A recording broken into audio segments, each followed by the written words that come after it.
নমস্কার বন্ধুরা, Swapna unique kitchen থেকে সবাইকে স্বাগত জানাই। আজকের আমি তাল ভাপার রেসিপি এনেছি, আর এই তাল ভাপা কিভাবে বানিয়েছি সেটা আপনাদের সঙ্গে এখন শেয়ার করব।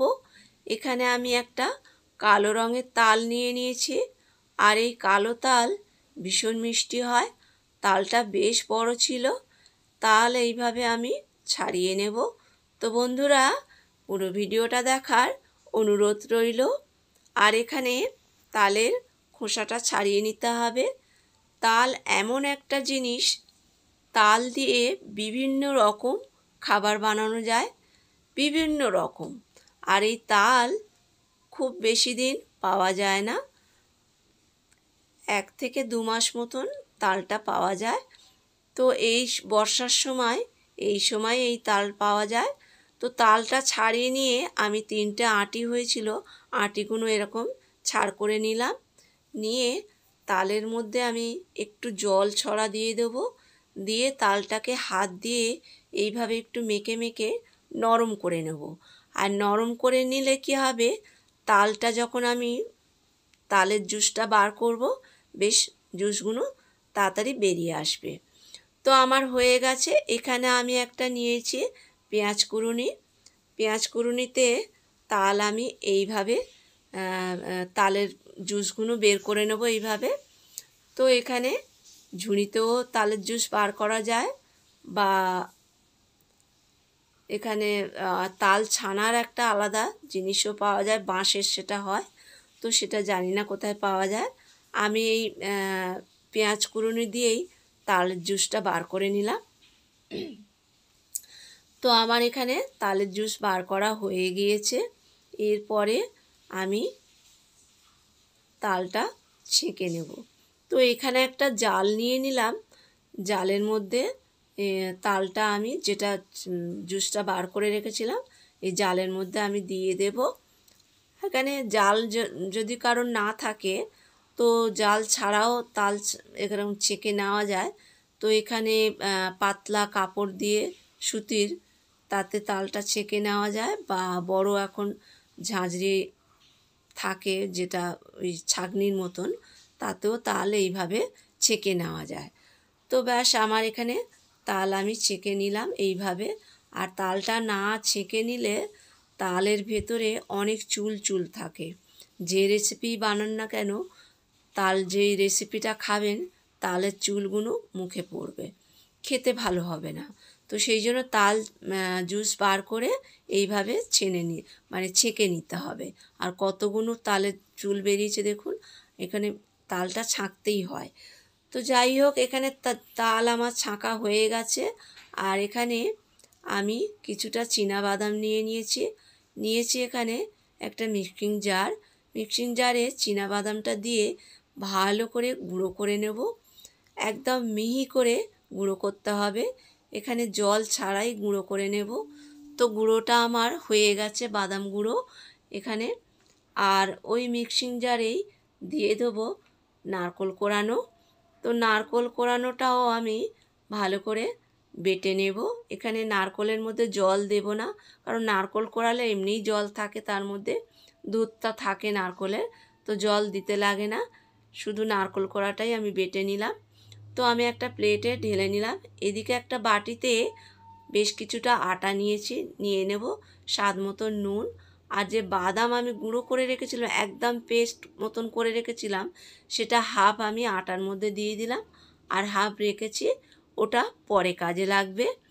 তো আটা, বাদাম, নুন দিয়ে ভালো করে আগে মিশিয়ে নিতে হবে, যাতে বাদামটা আটার সঙ্গে মিশে যায়। আর যে তাল আমি ছেঁকে রেখেছিলাম জুসটা বার করে, সেই তাল আমি আটার মধ্যে দিলাম। দিয়ে আটাটা আমি একটা দইয়ের আকার করে নিতে হবে।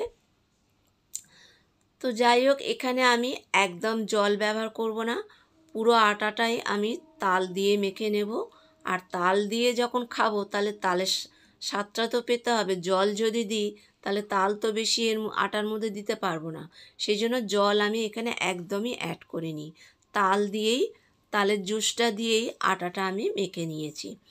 তো আধ ঘন্টা আমি এটা ঢেকে রেখেছিলাম। আধ ঘন্টা পর আমি একটা প্লেটে তুলে একটু গুঁড়ো আটা দিলাম, দেখলাম তাও কাজ হচ্ছে না, প্লেটে আটকে যাচ্ছে, হাতে জড়িয়ে যাচ্ছে আটাটা। তো আমি সেজন্য একটু সাদা তেল অল্প করে নিলাম, নিয়ে আটাটা আমি এইভাবে মেখে নেব। তো এইভাবে মেখে এর একটু সময় দিয়ে আটাটা মাখতে হবে। আর যত মাখবে আটা তত সফট হবে, খেতে বেশ সুন্দর হবে। তো এটা আমার হয়ে গেছে মাখা। এদিকে আমি যে নারকেলটা বেটে রেখেছিলাম আর বাদামের গুঁড়ো করে রেখেছিলাম, বাদাম গুঁড়ো নারকেল দিয়ে প্রথমে আমি এইভাবে মেখে নেব। এরকম করে সুন্দর করে মেখে নিতে হবে। এরপরে আমি হাফ বাটি গুঁড়ো দুধ এর সঙ্গে অ্যাড করলাম। বাদাম গুঁড়ো নারকেলের সঙ্গে গুঁড়ো দুধ অ্যাড করে এখানে কোনো রকম জল ব্যবহার করব না, শুকনো এইভাবে মেখে নিতে হবে। একদম যেভাবে আমরা আটা মাখি সেইভাবেই মেখে নিলাম। তো মাখাটা আমার হয়ে গেছে। এখানে আমি যে আটাটা মেখে রেখেছিলাম তাল দিয়ে, ওটাও একটু মেখে নিলাম। ব্যাস একটু লম্বা শেপ দিয়ে দেবো। এইভাবে লম্বা শেপ বেশ সমান করে নিতে হবে। নিয়ে মাঝখানটা আমি একদম খোল মতন বানাবো। তো দুপাশেই দেখতে হবে সমান যেন হয়, এমন না যে একদিকে মোটা আছে একদিকে পাতলা, এরকম করলে হবে না। এটা চারধারে যেন সমান হয়। তো এইভাবে মাঝখানটা আমি খোল করে নিলাম, যেমন আমরা পুলি পিঠে বানাই, বাটির আকার বানাই, ওটা গোল হয়। তো এটা লম্বা শেপ দিলাম। তো এটা আমার হয়ে গেছে। আর আমি কোনোটাই মিষ্টি ব্যবহার করিনি, সেই জন্য আমি এখানে চিনি দিলাম, এর মধ্যে বেশ কিছুটা চিনি দিয়ে দিলাম। এইভাবে দিয়ে এরপরে আমি যে বাদাম গুঁড়ো আর গুঁড়ো দুধ আর নারকেল মেখে রেখেছিলাম, একটু লম্বা শেপ দিয়ে দেবো। নিয়ে ব্যাস এইটার মধ্যে আটার মধ্যে আমি দিয়ে দিলাম, যেটা লম্বা শেপ করে রেখেছিলাম তার মধ্যে এটা দিয়ে দিলাম। দিয়ে এরপরে আমি এটা মুড়ে নেব। তো মুখটা এইভাবে আটকে নিতে হবে, মুখটা ভালো করে আটকাতে হবে, যাতে সে মানে ভাপানোর সময় যেন মুখটা না খুলে যায়। তো ব্যাস এইভাবে নিয়ে মুখটা আমি ভালো করে এইভাবে আটকে নেব। তো এই তালের রেসিপি আমি অনেক রকম বানাতে পারি। তো বন্ধুরা, তোমরা কে কে তাল খেতে পছন্দ করো আমাকে কমেন্টে জানাবে, বা কীরকম তাল কী কী রেসিপি বানালে তাল দিয়ে তোমাদের ভালো লাগবে কমেন্টে জানাবে, আমি সেগুলো বানিয়ে দেখাবো। তো যাই হোক, এটা আমার হয়ে গেছে। আমি দুটো বানিয়ে নিয়েছি আর একদম গাটা সমান করে নিয়েছি। এখানে কড়াই একটু জল নিয়ে নিয়েছি আর এখানে ঝাঁঝরিওয়ালা থালা নিয়ে নিয়েছি। তো থালার মধ্যে দিয়ে দিলাম, দিয়ে এখানে আমি গ্যাসে বসিয়ে দেব। গ্যাসে বসিয়ে ওপর থেকে ঢাকনা দিয়ে দিলাম। জলটা যখন ফুটে যাবে একদম আঁচ লোতে করে দিতে হবে। তো এখানে ফুটেছে, একটু খুলে দেখলাম, এখন অনেক বাকি হয়নি। এটা প্রায় আমার 40 মিনিট মতন লেগেছিল ভাপিয়ে নিতে। তো এটা দেখে নিলাম, এটা আঙুল দিয়ে দেখছি হয়েছে কি না। তো 40 মিনিট পর আমি দেখলাম এটা একদম পারফেক্ট হয়ে গেছে। এরপরে আমি এটা নামিয়ে নিলাম, নিয়ে এরকম পিস পিস করে কেটে নেব। তো এরকম ছুরি দিয়ে বেশ সুন্দর করে পিসগুলো করে নিতে হবে। আর দেখতে কত সুন্দর লাগছে, আর খেতেও না বেশ সুন্দর হয়েছিল। এতটা সফট হয়েছে তার কারণ আটার মধ্যে যে বাদাম দিয়েছি না, যার জন্য এটা একদম নরম হয়েছে। তো বন্ধুরা, তোমরা চাইলে তাল দিয়ে একবার এইভাবে রেসিপি বানিয়ে খেয়ে দেখতে পারো, ভীষণ ভালো লাগবে। আর ভিডিওটা যদি ভালো লাগে লাইক কমেন্ট শেয়ার করার অনুরোধ রইল। আর নতুন কোনো বন্ধু হয়ে থাকলে ইউটিউবে চ্যানেলটা সাবস্ক্রাইব করে নেওয়ার অনুরোধ রইল।